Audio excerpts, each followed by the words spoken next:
పులివెందుల ప్రజల చిరకాల కోరిక కనిపిస్తా ఉన్న మెడికల్ కాలేజ్ కాలేటువాకు సామర్థ్యాన్ని పెంచి నీటిని అందించే పనులు కూడా దాదాపుగా పూర్తయిపోవచ్చాయి. చిత్రావతి బ్యాలెన్సింగ్ రిజర్వాయర్ లో 10 టీఎంసీల నీటిని క్రమం తప్పకుండా ప్రతి ఏటా పుట్టునే వస్తున్నాం.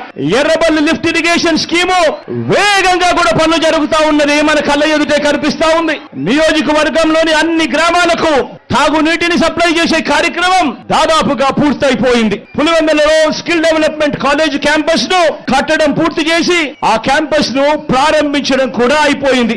న్యూటెక్ సైన్సెస్ పరిశ్రమతో పాటు వైఎస్ఆర్ వ్యవసాయ కళాశాల, ఉద్యానవన కళాశాలను కూడా ఆదిత్య బిర్లా గార్మెంట్ పరిశ్రమ కూడా పులివెందులకు తీసుకురావడం జరిగింది. జాతీయ రహదారులు, గ్రీన్ ఫీల్డ్ హైవే ప్రాజెక్టులు, పులివెందుల్లో కొత్త బస్ స్టాండ్, పులివెందుల్లో క్రికెట్ స్టేడియం వంటివి, పులివెందుల్లో పార్కులు వంటివి మీరంతా కూడా చూస్తూ ఉన్నారు.